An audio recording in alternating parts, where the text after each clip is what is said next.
बल एवं गति के नियम चैप्टर में force and laws of motion, जैसे न्यूटन के गति का प्रथम नियम पढ़ चुके हो। प्रथम नियम से क्या स्पष्ट होता है, तो हमें बल की परिभाषा प्राप्त होती है ना।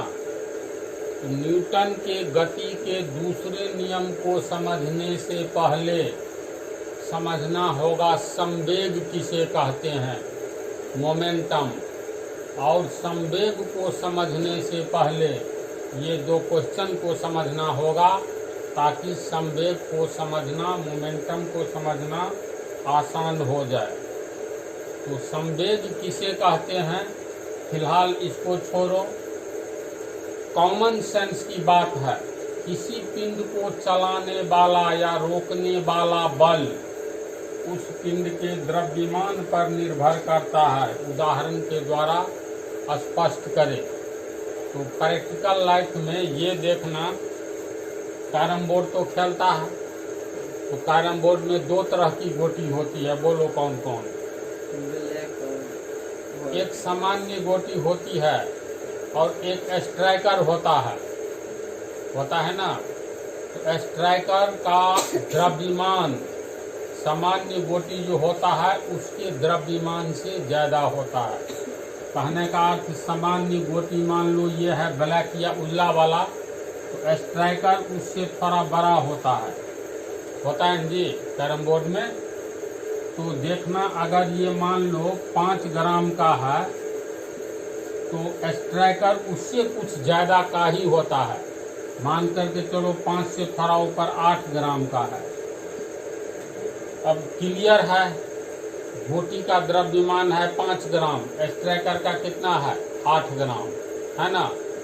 तो कैरम बोर्ड में तो ये करना, 5 ग्राम वाला जो गोटी है जिसका द्रव्यमान 5 ग्राम है, उसको तू उंगली से बल लगाना, और जितना बल लगाते हो उतना ही बल लगाना स्ट्राइकर पर। तो कौन ज़्यादा दूर जाएगा, ये बोलो। गोटी जाएगा ज़्यादा दूर। ये स्ट्राइकर पर, इस पर मान लो हम लोग 2 न्यूटन का बल लगाते हैं, और स्ट्राइकर पर भी 2 न्यूटन का ही बल लगाते हैं। तो तू देखोगे, चूंकि स्ट्राइकर का द्रव्यमान 8 ग्राम है, गोटी का 5 ग्राम, यानी गोटी से हर हाल में स्ट्राइकर का द्रव्यमान ज़्यादा होता है। तो ऐसी हालत में ये गोटी तेज गति से आगे की ओर अधिक दूरी तक जाएगा, लेकिन यही स्ट्राइकर समान बल लगाए जाने पर ये उतनी तेज गति से नहीं आगे की ओर जाएगा जितनी तेज गति से ये गोटी गया था। और गोटी जितना दूर जाएगा उतना दूर स्ट्राइकर नहीं जाता है। तो इसका कुछ अर्थ निकलता है, इसका अर्थ ये निकलता है, समान प्रकार के बल अगर 2 पिंड पर लगाया जाए, जिस पिंड का द्रव्यमान अलग अलग हो, यानी एक का कम हो तो एक का ज़्यादा हो, ऐसी स्थिति में दोनों पर समान बल आरोपित किया जाए, लगाया जाए, तो अधिक द्रव्यमान वाला पिंड कम दूरी तय करता है और कम द्रव्यमान वाला पिंड अधिक दूरी तय करता है। तो इसका अर्थ ये हुआ, किसी पिंड को चलाने या रोकने वाला बल उस पिंड के द्रव्यमान पर निर्भर करता है। ये विराम अवस्था में जब था, दोनों पर हम समान बल लगाए तो अधिक द्रव्यमान वाला बल, अधिक द्रव्यमान वाला पिंड कम दूरी तय करता है, और कम द्रव्यमान वाला अधिक दूरी तय करता है। इसका अर्थ ये है कि किसी भी स्थिर अवस्था में कोई पिंड है, दोनों पर समान बल लगाएंगे तो दोनों में से कौन कितना अधिक दूरी तय करेगा, यानी अधिक द्रव्यमान वाला कम दूरी तय करेगा और कम द्रव्यमान वाला अधिक दूरी तय करेगा। ये तो एक उदाहरण हुआ। वैसे भी कोई और उदाहरण लोगे, दूसरा उदाहरण, तो जैसे ये 5 रुपया का सिक्का देखना, और 1 रुपया का, ये है 5 रुपया वाला सिक्का, ये 1 रुपया वाला सिक्का। इसी को मान लो कैरम बोर्ड के इस लकीर पर दे दो, तो 1 रुपया वाला सिक्का का द्रव्यमान कम होता है, 5 रुपया वाला ज़्यादा भारी होता है ना।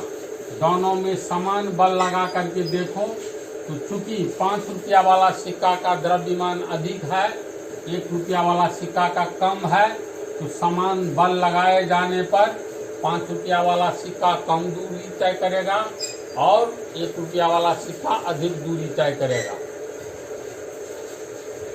समझ रहे हो बात को? इसके बाद फिर मान लो कोई मैदान है, एक क्रिकेट का गेंद सी से, क्रिकेट CB क्रिकेट बॉल, और एक ये T से टेनिस और बॉल, दोनों एक ही गति से, दोनों का द्रव्यमान, दोनों के द्रव्यमान में अंतर होगा। क्रिकेट का बॉल भारी होगा और टेनिस का बॉल हल्का होगा। तो दोनों समान गति से अगर आ रहा है, तो दोनों में से दोनों को रोकने के लिए, मान लो दोनों को हम रोकना चाहे, तो किसको रोकने के लिए अधिक बल की आवश्यकता होगी? निश्चित तौर पर क्रिकेट का बॉल ज़्यादा द्रव्यमान का है और टेनिस का बॉल का द्रव्यमान कम है। ऐसी स्थिति में क्रिकेट के बॉल को रोकने के लिए हमें अधिक बल की आवश्यकता होगी, अधिक बल लगाना होगा, और टेनिस के बॉल का द्रव्यमान कम है और इसलिए इस पर कम बल लगाना होगा। इससे क्या साबित होता है? किसी पिंड को चलाने या रोकने वाला बल उस पिंड के द्रव्यमान पर निर्भर करता है। जिसका जितना अधिक द्रव्यमान होगा, उसको गतिशील करने के लिए हमें अधिक बल की आवश्यकता होगी। कम द्रव्यमान वाले पिंड को गतिशील करने के लिए, चलाने के लिए हमें कम बल की आवश्यकता होगी। जैसे उदाहरण के रूप में कैरम बोर्ड वाला गोटी और स्ट्राइकर का उदाहरण दिए। दोनों को गतिशील बनाने के लिए अगर समान बल लगाते हैं, तो अधिक द्रव्यमान वाला पिंड कम दूर जाएगा और ये कम द्रव्यमान वाला ज़्यादा दूर जाएगा। तो सीधे गतिशील करने के लिए, दोनों पिंड को चलाने के लिए अधिक बल की आवश्यकता हमें अधिक द्रव्यमान वाले पिंड पर लगाना होगा, अधिक फोर्स लगाना होगा। इसी तरह मैदान में समान गति से आते हुए एक क्रिकेट के गेंद को रोकना और एक टेनिस के बॉल को रोकना है। तो दोनों को रोकने के लिए, क्रिकेट के बॉल को रोकने के लिए हमें अधिक बल लगाने की आवश्यकता होगी और टेनिस के बॉल को रोकने के लिए कम बल लगाने की आवश्यकता होगी। इसका अर्थ हुआ दो पिंड अगर गतिशील है, तो जिस पिंड का द्रव्यमान अधिक है उसको रोकने के लिए हमें अधिक बल की आवश्यकता होगी विराम अवस्था में लाने के लिए, और जिसका द्रव्यमान कम है उसे रोकने के लिए हमें कम फोर्स की आवश्यकता होगी, कम बल लगाना होगा। है ना ऐसी बात?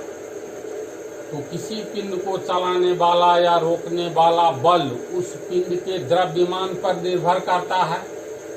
क्लियर है ना?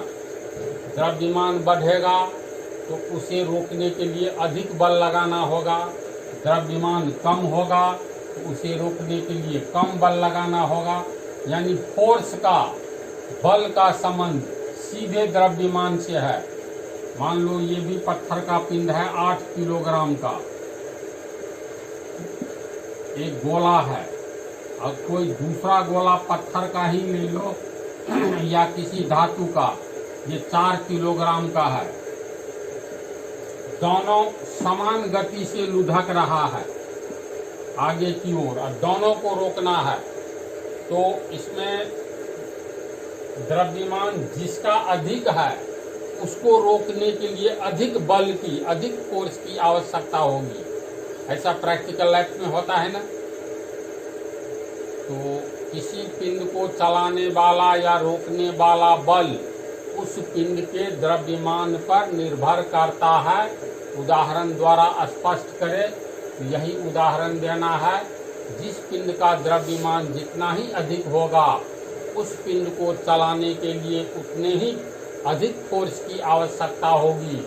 या दो गतिशील पिंड में अगर एक पिंड का द्रव्यमान ज्यादा है, दूसरे का कम है, तो अधिक द्रव्यमान वाले पिंड और कम द्रव्यमान वाले पिंड समान गति से आ रही है, तो अधिक द्रव्यमान वाले पिंड को रोकने के लिए हमें अधिक बल की आवश्यकता होगी, और कम द्रव्यमान वाले गतिशील पिंड को रोकने के लिए कम बल की आवश्यकता होगी ना ऐसी बात।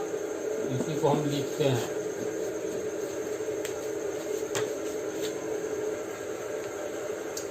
देखो, जब कोई पिंड विराम अवस्था में रहता है यानी अस्थिर रहता है, तो उसे गत्यावस्था का मतलब गतिशील अवस्था में लाने के लिए हमें कितना बल उस पिंड पर आरोपित करना होगा यानी लगाना होगा, यह उस पिंड के द्रव्यमान पर निर्भर करता है। यानी कोई भी पिंड कैसे गतिशील होगा, उस पर कितना बल लगाना होगा, तो कितना बल लगाना होगा विराम अवस्था से गतिशील अवस्था में लाने के लिए, इसका सीधा संबंध है लगाए गए बल कितना होना चाहिए, तो द्रव्यमान कितना है। कम द्रव्यमान वाला पिंड है तो कम फोर्स लगाना होगा, कम बल। अधिक द्रव्यमान वाला पिंड है तो अधिक बल लगाना होगा। ऐसा सामान्य जीवन में होता है ना। जैसे कैरम बोर्ड पर एक सामान्य गोटी और स्ट्राइकर पर अगर हम समान बल लगाते हैं तो सामान्य गोटी अधिक दूर तक जाती है, जबकि स्ट्राइकर गोटी की तुलना में कम दूर तक जाती है। ऐसा इसलिए होता है कि गोटी की तुलना में स्ट्राइकर का द्रव्यमान अधिक होता है। क्लियर है। दूसरा उदाहरण बॉल वाला।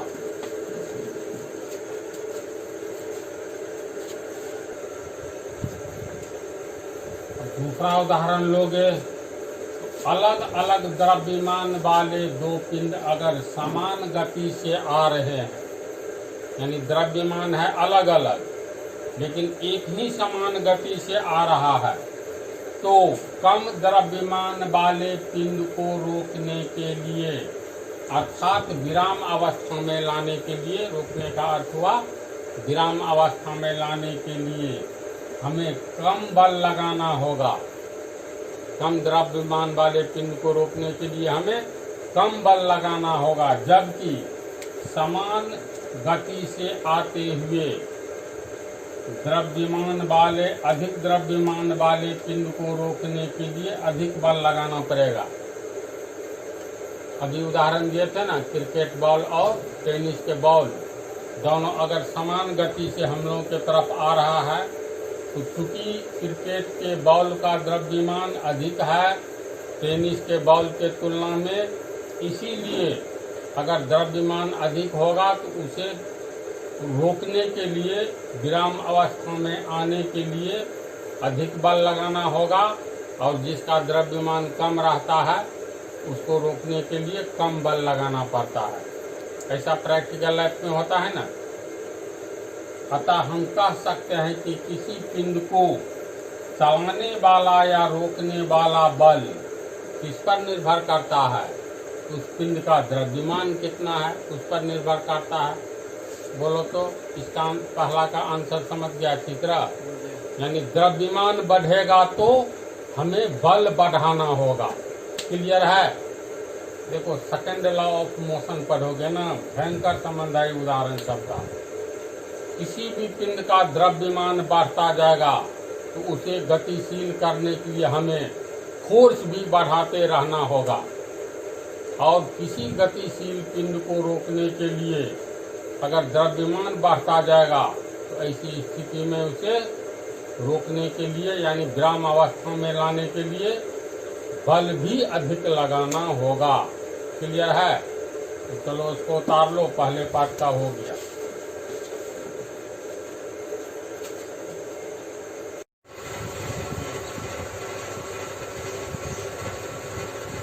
दूसरा क्वेश्चन, किसी पिंड की विराम या गति की अवस्था में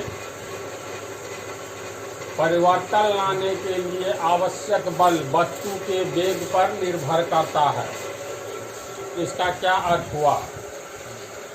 मान लो कोई पिंड है, विराम वाली बात तो बतला दिए थे, विराम की स्थिति में रहेगा तो उसमें परिवर्तन लाने के लिए उसका द्रव्यमान बढ़ेगा तो लगाए गए बल भी बढ़ाना होगा। अब कल्पना करो ये कोई सड़क है, इस पर 5 किलोग्राम का एक पिंड पूरब की दिशा में आ रहा है, इस दिशा में।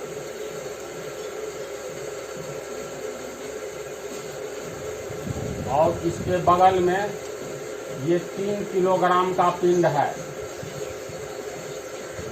ये मान करके चलो 2 मीटर प्रति सेकंड की रफ्तार से आ रहा है। ध्यान से समझो, देखो न्यूटन के गति का दूसरा नियम कैसे समझोगे अच्छी तरह, तो इसके लिए ये सब उदाहरण पहले दिमाग में सेट हो जाएगा ना, तो आराम से समझ जाओगे। एक 5 किलोग्राम का पिंड है जो 2 मीटर प्रति सेकंड की ओर से पूरब की ओर आ रहा है, यानी 1 सेकंड में 2 मीटर चल रहा है ये पूरब की ओर। और ये भी है 5 किलोग्राम का ही पिंड, दोनों का द्रव्यमान मास समान हो गया। और ये मान लो 3 मीटर प्रति सेकंड के रफ्तार से उसी दिशा में आ रहा है, यानी समान द्रव्यमान वाला 2 पिंड, एक 2 मीटर प्रति सेकंड की रफ्तार से, दूसरा 3 मीटर प्रति सेकंड के रफ्तार से आ रहा है, जबकि दोनों का द्रव्यमान समान है। तो अब ये बोलो, दोनों को रोकना है तो किस पर अधिक बल लगाना होगा? इसको पिंड ए मान लो और इसको पिंड बी मान लो, बी पर लगाना होगा। कारण क्या है? द्रव्यमान समान रहते हुए दूसरे पिंड बी का चाल ज्यादा है, 3 मीटर प्रति सेकंड है वेग, है ना, और इसका कम है। तो इसका मतलब ये हुआ, अगर समान द्रव्यमान वाला 2 पिंड एक ही दिशा में आ रहा है, यानी समान मास वाला द्रव्यमान वाला, लेकिन अलग अलग वेग है, एक का ज्यादा है दूसरे का कम है, तो अधिक वेग से जो गतिशील है उसको रोकने के लिए अधिक बल की आवश्यकता होगी, और जिसका वेग कम है उसको रोकने के लिए कम बल की आवश्यकता होगी। तो इससे कुछ निष्कर्ष निकल रहा है। निष्कर्ष ये निकल रहा है, जो द्रव्यमान अगर समान हो, यानी मास समान हो, तो ऐसी स्थिति में वेग अगर अधिक हो, एक का वेग अधिक हो, 2 पिंड अगर समान द्रव्यमान वाले हो और अलग अलग दोनों का वेलोसिटी हो, तो ऐसी स्थिति में जिसका अधिक वेलोसिटी है उसको रोकने के लिए अधिक बल की आवश्यकता है, और जिसका द्रव्यमान कम है उसको रोकने के लिए कम फोर्स यानी बल की आवश्यकता है। ये क्लियर हो रहा है? वैसे भी तो कल्पना करो, एक सामान्य उदाहरण ले लो, कोई साइकिल सवार, मान लो एक साइकिल सवार आ रहा है, साइकिल का बाईसाइकिल, उसका वजन कितना होगा? मान लो 15 किलो 20 किलो, और एक मोटरसाइकिल, एक दूसरा साइकिल सवार आ रहा है, एक पर पतला आदमी है एक पर मोटा आदमी है। ध्यान से सुनो, 2 साइकिल सवार एक ही दिशा में आ रहा है, एक पर बच्चा बैठा हुआ है, बच्चा मीन्स 10-12 साल का लड़का भी बाईसाइकिल चला लेता है, एक पहलवान टाइप का व्यक्ति दूसरे साइकिल पर बैठा हुआ है, या एक ही मतलब 2 पहलवान ही 2 साइकिल को चला रहा है, एक का वेग है 20 किलोमीटर प्रति घंटा और दूसरे का वेग है 40 किलोमीटर प्रति घंटा, दोनों एक ही दिशा में आ रहा है, तो किसको रोकने के लिए अधिक बल लगाना होगा और किसको रोकने के लिए कम बल लगाना होगा? जिसका वेलोसिटी कम है, जिसका वेलोसिटी अधिक है, जो अधिक गतिशील है, उसको रोकने के लिए हमें अधिक बल लगाना होगा। तो इसका अर्थ ये हुआ, कोई भी पिंड अगर गतिशील अवस्था में है, कोई दो पिंड अगर गतिशील अवस्था में है और दोनों का द्रव्यमान समान है, तो ऐसी स्थिति में जो अधिक वेग से चल रहा है उसको रोकने के लिए अधिक बल की आवश्यकता होगी। रोकने के लिए मीन्स गतिशील अवस्था से विराम अवस्था में एकाएक लाने के लिए। दो गतिशील पिंड हो, दोनों का द्रव्यमान समान हो, लेकिन दोनों का वेग वेलोसिटी या चाल अलग अलग हो, तो अधिक चाल वाले पिंड को रोकने के लिए अधिक बल की आवश्यकता होगी और कम वेग वाले पिंड को रोकने के लिए कम बल की आवश्यकता होगी। ये सामान्य जीवन में भी हम लोग देख रहे हैं। तो क्वेश्चन नंबर 2 को समझ गया, इसको हम थ्योरी के रूप में लिख देते हैं। अभी जो बतलाए, समान द्रव्यमान वाला दो पिंड अगर अलग अलग चाल से गतिशील है, द्रव्यमान समान है लेकिन वेलोसिटी अलग अलग है, तो उस पिंड को रोकने के लिए मीन्स गतिशील अवस्था से विराम अवस्था में लाने के लिए अधिक बल लगाना होगा जिसकी चाल अधिक है, तथा द्रव्यमान समान होते हुए कम चाल वाले पिंड को रोकने के लिए कम फोर्स लगाना होगा। प्रैक्टिकली ऐसा हम लोग देख रहे हैं ना। जैसे मान लो दो क्रिकेट का गेंद है, क्रिकेट के गेंद का देखो समान द्रव्यमान होता है। एक क्रिकेट का गेंद आ रहा है 5 मीटर प्रति सेकंड के रफ्तार से और दूसरा क्रिकेट का गेंद आ रहा है 2 मीटर प्रति सेकंड के रफ्तार से। तो 5 मीटर प्रति सेकंड के रफ्तार से जो गेंद आ रहा है उसकी चाल अधिक है, तो उसको रोकने के लिए अधिक बल लगाना होगा, और 2 मीटर प्रति सेकंड की चाल से जो आ रहा है उसको रोकने के लिए कम बल लगाना होगा। इसका अर्थ है समान द्रव्यमान हो और चाल में अंतर हो, तो अधिक चाल वाले पिंड को रोकने के लिए हमें अधिक बल की आवश्यकता होगी और कम चाल वाले पिंड को रोकने के लिए कम बल की आवश्यकता होगी। है ना ऐसी बात? तो अगले पार्ट में इस दोनों का कंबाइंड इफेक्ट क्या है। अगर द्रव्यमान बढ़े तब कितना फोर्स लगाना होगा, वेग बढ़े या एक द्रव्यमान बढ़े और वेग घटे, दोनों की कंबाइंड स्थिति का वर्णन हम पार्ट 17 में करेंगे। और मोमेंटम, व्हाट इज मोमेंटम, संवेग क्या है, उसको भी अगले पार्ट में बताएंगे। इसको उतार लो।